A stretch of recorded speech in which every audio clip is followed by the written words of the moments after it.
스파링을 만약에 하고 싶으면은 울산 남구 신정동 34-51번지 2층 울산 팀대대로 오시면 됩니다. 스파링 해보고 싶으시면은. 그럼 만약에 네. 이걸 보시고 아 진짜 하고 싶다 그러면 그냥 근데 그 대신 등록하셔야 됩니다. 이건 너무한 거 아니냐고. 행전남입니다. 그럼 보통 이종 격투기 선수가 되면 생계를 어떻게 유지해요? 선수만 생활하시는 분들은 이게 수익이 있을 수 없는 구조거든요. 만약에 내가 슈퍼스타고 인기가 많은 사람이고 그러면은 수익이 날 수 있지만은 이게 생산성이 없는 거잖아요. 어떻게 보면은 이런 프로 스포츠들은 보여지지만은 뭘 만들어낸다거나 이런 건 아니고 이제 인기를 먹고 사는 사람들이라고 생각하거든요. 아, 저 사람 멋있게 싸운다, 아니면 저 멋있는 사람이다. 물론 파이트 머니를 받지만은 그 파이트 머니를 받고 생활할 수 있는 선수들은 상위 클래스라고 생각해요. 선수 100명이 있다면은 10명 정도? 10명도 안 될 것 같긴 한데. 그래요? 예, 아마 제가 생각하기에는 연예인들도 그렇고 상위 몇 프로만 돈을 벌지 그 밑에 있는 사람들은 저는 돈을 못 번다고 생각하거든요. 격투기도 그런 존재일 거예요. 그렇기 때문에 투잡 선수들이 대부분 많거든요. 본업을 격투기만 하는 게 아니라 그렇죠. 아무래도 이게 수익이 날 수 없는 구조다 보니까 프로가 됐다고 해서 끝이 아니라 그 위에 이제 있는데 그 상위 몇 프로의 선수만 돈 번다고 생각을 해요.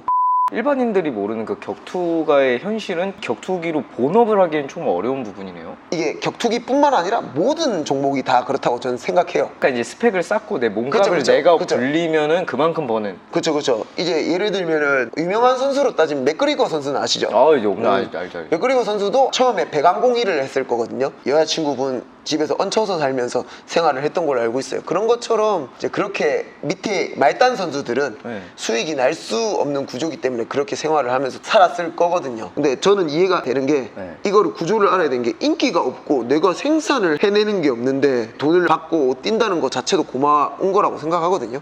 이게 인기가 있어야지 사람들이 돈을 주고 보러 올 거 아니에요. 그렇죠. 그렇죠. 약간 그런 구조라고 생각을 해서 돈은 못 버는데 이해가 되는 구조라고 생각은 해요.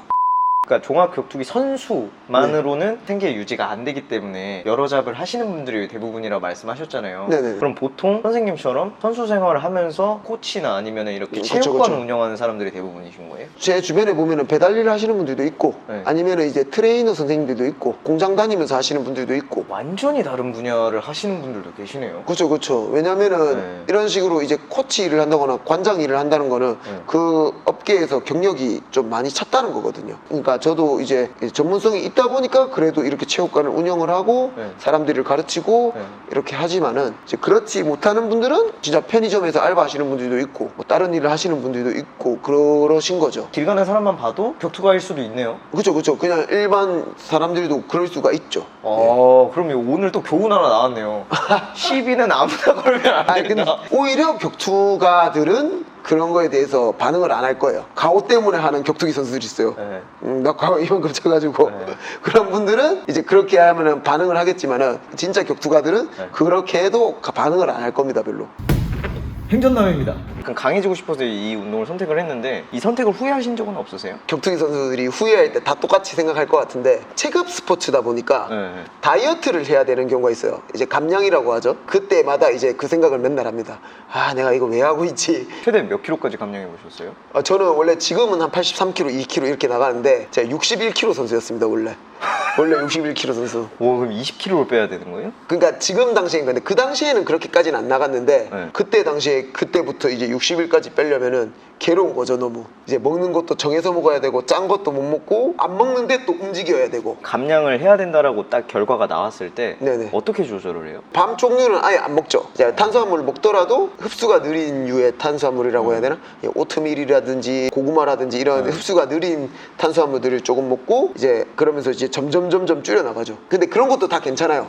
그래도 다 괜찮은데 마지막에 이제 수분 컷을 할 때가 있거든요. 지하 격투기 선수들은. 수분 컷이요? 네네. 그러니까 물을 안 먹고 이제 사우나나 아니면 이제 반신욕이라든지 이런 여러 가지 종류의 땀 빼는 방법들이 있는데 그때는 이제 더 미치죠, 사람이. 벌써 생각을 해봤을 때 반신욕이나 사우나 하면 엄청 갈증나잖아요. 그렇죠. 혀태가 끼는데도 그래도 물을 못 먹어요. 체급을 맞춰야 되니까. 행전남입니다. 그 기간이 얼마 정도 돼요? 저는 보통 한 달을 잡고 빼는데 뭐 이제 짧게 하시는 분은 2주도 있고 뭐 진짜 일주일 하시는 분들도 있고 이런데 그런 분들은 이제 수분 컷을 할 때 진짜 많이 빼시는 분들은 5kg 막 8kg 막 이렇게 빼거든요. 아, 물만 안 마셔도? 몸에 있는 수분을 계속 빼내는 거죠. 네. 저는 그렇게까지는 못하는 편이어가지고 그래서 좀 길게 빼는 편이고, 그렇게까지 가능하신 분들이 있어요. 그런 분들은 좀 짧게 하시는 편도 있는 것 같아요. 결과가 나오고 그 이후는 다시 쪄도 되는 거죠? 하루라는 회복 시간을 주거든요. 네. 다이어트랑 좀 다른 게 뭐냐면은 네. 저희는 요요를 노리고 감량을 하는 거고, 이제 다이어트는 그거를 유지하기 위해서 네. 하는 거잖아요. 이제 저희는 요요를 노리고 하는 다이어트다 보니까 그렇게 돼요. 이제 증량을 위해서 하는 거다 보니까 그 하루만 있어도 올라오는 사람들은 뭐 7, 8kg도 올라오고 10kg도 올라오고 막 그래요. 네. 아니, 하루 만에 무슨 짓을 하길래. 먹는 데만 이제 집중을 한 거, 먹고 자고 네. 회복하고 이런 데만 집중을 하기 때문에 그만큼 올라오는 것 같아요. 확실히 근데 찌는 게 어려워요? 아니면 빼는 게 어려워요? 저는 찌는 게 쉬운데 마른 사람들은 찌는 게 더 어렵다 그러더라고요. 계속 먹어야 되잖아요. 토해도 먹고. 아니 근데 토가 절대 안 나옵니다. 다 흡수해야 됩니다. 운동선수들은 이 흡수해내는 능력이 달라요. 저도 약간 이 소화력이 너무 좋다 보니까 네. 흡수해내는 능력이 좀 달랐던 것 같아. 호신술을 배우고 싶어서 오는 사람도 호신술 알려주시나요? 주짓수랑 격투기를 가르치면서 호신 개념이 되긴 하죠. 따로 뭐 이렇게 해가지고 막 이런 거 있잖아요. 막 치안이 와가지고 뭐 이렇게 잡고 막 이렇게 꺾어가지고 네. 이렇게 한다. 말도 안 되는 소리라고 저는 생각합니다, 개인적으로는. 왜요? 이거는 안 돼요. 절대. 어설프게 배운 호신술로는 그렇게 하면은 오히려 더 위험한 상황에 처한다고 저는 생각은 해요. 저도 어릴 때 멱살 잡으면 이렇게 잡고 이렇게 돌리고 그거 배웠어요. 아, 오히려 더 위험할 수도 있어요. 이게 어설프게 그런 거 보고 따라 하시면 안 됩니다. 제가 생각하기에는. 수도 없이 그런 상황이 나오면 상관이 없는데, 자, 제가 괴한이에요. 네. 괴한인데 과연 여기만 잡을까요? 딴 데도 잡겠죠. 그죠. 이 경우의 수가 너무 많은 거라 가지고 네. 괜히 어설프게 배워서 이렇게 멱살 잡았다고 하기보다는 멱살 뜯고 바로 도망가야 됩니다. 막 하가 막 손 꺾어가지고 막 이렇게 한다. 저는 말이 안 된다고 생각해요. 그냥 그런 사람을 만났다. 네. 그러면은 순순하게 응해주든가. 뭐 응이요? 그러니까 진정을 시켜가지고 네. 말로서 달래서 보내든가. 네. 뜯고 바로 런처해야 됩니다. 자, 바로 도망가야 돼요. 뭐 대응할 수 있는 건 안 가르쳐줘요? 피지컬이 좋거나 이제 네. 능력치가 좋은 사람들은 상관이 없는데, 그냥 이제 어설픈 이런 거 있어요. 하지 마시라고 저는 사람들한테 말씀드리고 싶어요. 그러니까 잠깐 배워서 하는 건 안 돼요, 절대. 잠깐 배워서 하는 거는. 이제 순수 주짓수와 격투기를 가르치긴 하는데 네. 그거를 통해서 이제 그런 호신 개념도 되긴 하죠. 근데 호신술을 가르친다고 하진 않죠. 예. 확실히 근데 이런 거 하나 배워놓으면은 알아서 이렇게 할 것 같긴 해요. 이렇게 해놓으면은 제압은 됩니다. 제압은 어느 정도 이제 자신감도 찰 거고 피지컬적으로 이제 좋아지면은 제압도 되긴 할 건데, 기술적으로 제압을 할 수 있긴 한데 네. 이거는 좀 이거는 진짜 절대 안 될 것 같아요. 어설프게 배워서는 절대 안 돼요. 어설프게 배워서는.